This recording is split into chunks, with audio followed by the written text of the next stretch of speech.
So how is it that the worldly people can work harder than the godly people? How can the worldly folks sacrifice to reach their goal? We got a God-given goal, but won't do what it takes to reach it. Now think about that from a worldly standpoint. All of them going to train. Most are going to train hard. But only one going to win. That's the world's mindset. We all training, but just one going to win. See, right off the bat, you don't want a worldly mind, because in Christ, we all can win. We all can be successful. We all can have and do things. Right? So notice even there's a difference. But then Paul tells us, he said, run in such a way that you may obtain it. He's saying run in such a way that you're going to obtain what it is that you say you're after. Now, right there is a strong rebuke for a lot of us, because we'll say we want something, but we won't put the work in to get it. Yet we'll say that's what we're after. But when you look at what we're doing, we're not running in a way that says we're going to obtain what it is that we say we after. That's just the truth. A lot of us, it's easy to write down a vision. It's easy to write down a goal. And a lot of folk have things written down, but are not doing the necessary work to make the vision a reality. See, I come to teach you tonight, anything that God said before us, he never plays with us. If God give you a vision, in God's mind is empowering you to fulfill the vision that he gave you. Think in reference to the church. Our vision is that we be productive in every aspect of our lives. But how many are running in such a way that you will be productive in every area of life? See, some of us, if we admit it, we know the vision by heart, but we're not running to obtain the vision. For some of us that know something about sports, you know people who do it at the highest level have to have some form of self-control to be in shape to do what it is that they do. Okay? And they temperate. Even to the point that where certain athletes during the season will not eat certain things. If their season lasts 4 months, they'll go 4 months not eating certain things because they're building up their body or their strength or their endurance. In reference to a boxer, most boxers are not going to have sexual pleasure or do anything that they feel weakens their body before they compete, because they want to win the prize. Most are going to train and do things that, if we look at it from a natural standpoint, we wonder how can they put their body through that? Doesn't that hurt? Yeah, but it's the prize that they got their eye on. They're not getting caught up in how much it hurt now, because anybody know if the body is out of shape and you want to get it in shape, you're going to hurt for a while. You're going to be doing the right thing, but the right thing hurting. Come on, not only doing the right thing, but sometimes you have to push yourself in doing the right thing in order for you to see some growth or a benefit in what it is that you're doing. But then when you look at Christians, some of us are not willing to do things that hurt, if you will, even though it will lead to something good. If it's going to cause us some type of discomfort, we don't want anything to do with that. And think about it like this. When you look at the athletes, that's your multi-million-dollar athletes. They have money to do things, but don't do it because their eye is on the prize. could be doing anything, but they somewhere training and got money to go out and do this, that, and the other, but not going to go do it because, again, they got their eye on the prize.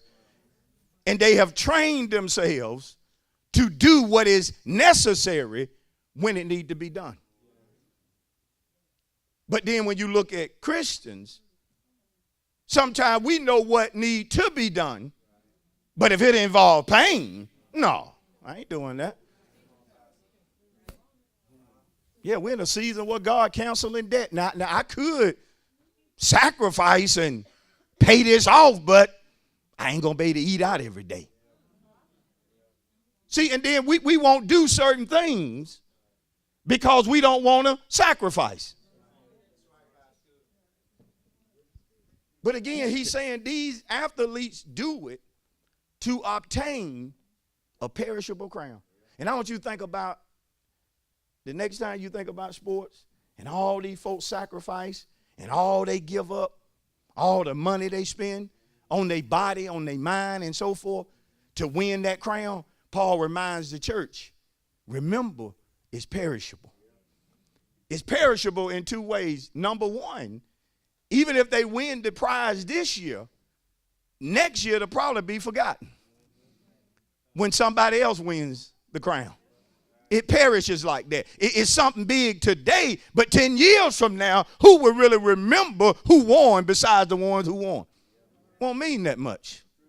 But the night they win it, they're going to celebrate as if this going to be forever, but it's not. Also keep in mind the crown that the worldly people go after, in the end, their work will mean nothing.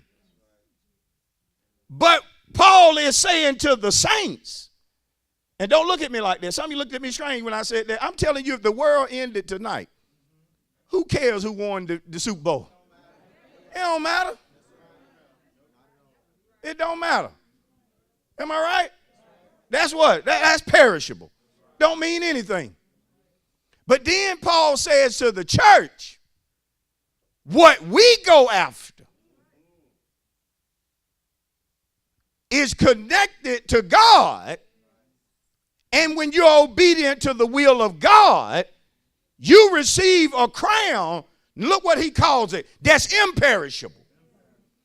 So how is it that the worldly people can work harder than the godly people?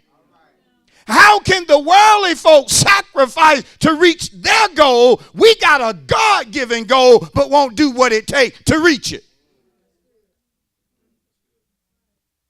And sometimes in the church, people are not successful, not because it's not the wish of God or the desire of God for them to be, but they are not disciplined. They don't have self-control. Some saints are so weak in the church to where they can't even stop hanging around the wrong people. They can't even cut loose evil company in order to reach their goal. They so love hanging with pessimistic people that they refuse to sever the relationship with them folk, knowing that if they do, they can focus their mind on what they need to be doing.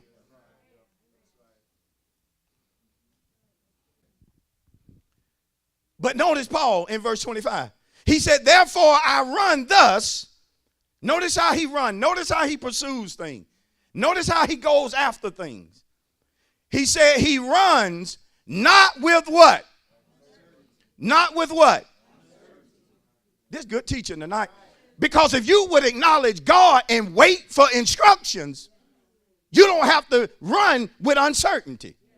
You can set your hand to do something and do it with everything you got, knowing that God going to empower you to do that. Why? This is his will for me. It's not the will of God that everybody have a business in the church. But if it's the will of God for you to have a business, don't run your business with uncertainty. Know what you good at doing and what God called you to do, but also know what to leave alone. And tell a person, that ain't me, but I can refer you to 3 or 4 people who do that. But look in the church at folk who try to do everything just for $1. Because every good ideal is not a God ideal. And when you multi-talented, there are several things you could do, but what is it that God said to do? See, I'm talking to people that you gifted. You can do this with your life. You can do that with your life. But if you start down a path giving all your energy and effort to things only to find out I wasn't even supposed to be doing this. It's like running the wrong course. And then get to the end, a person tell, I know you're tired, I know you're trained, but I'm sorry to tell you should have been on course B. This is the reason sometimes as Christians we end up on dead-end jobs. Again, I'm telling you. End up in relationships we have no business even being in. We uncertain but still dating. Uncertain about the person but spending quality time talking to them all the time. When if that's not the person and God has you on another course, go ahead and sever that relationship and be about your kingdom business. Be about the course that God got you on. Instead of running with uncertainty just to have somebody to talk to. No, rather than have that person to talk to, do something constructive. Paul said, thus I fight, not as one who beats the what? See, every move by a child of God needs to be a strategic move. Never just doing just to be doing. But doing what we do because it is a part of the God plan for success in our lives. And let me tell you something. Whenever you run with uncertainty and you beat the air when you fight, eventually you come into a place of frustration. Because you're working hard but getting nowhere. See, again, you're running. You just running with what? Uncertainty. You fighting, but you beating the what? And the only difference between you and a successful person or you and a fruitful person is the fact that when they fight, they hit their target. When they run, they know what they're doing. Because tell your neighbor, whenever you're running and fighting, life will present many distractions. See, only the disciplined person is not going to get distracted. Only the disciplined person is not going to allow a fool to pull him or her away from their purposeful work. Because tell your neighbor, whenever you're running, the last thing you want to do is weigh yourself down. See, some of us running, but we weigh down. There are things we're doing that's hindering us from being successful. You got to lay that aside. Because notice what Paul said. You'll know what the things are because they easily beset you. And some of us doing things that we know is hindering our progress in God, hindering our business, hindering us financially. Some of us doing things that's hindering us from having good health, energy. And then know that it's hindering, but won't lay it aside. What type of discipline is that? You know every time you eat it, it hurts your body, gives you a headache, yet you too undisciplined to stop eating it. In a sit up and rather take pills to control it when all you got to do is stop eating. But because you don't have the discipline. But when you know you are running with certainty and you're fighting the way you need to fight, forget about time. Just know that it's going to happen in the season that God ordained. And if this is not the God ordained season for certain things to happen, I'm still going to prepare myself in the way God told me to prepare myself. If God told you to prepare for greatness, start that tonight, though greatness may not manifest until next week.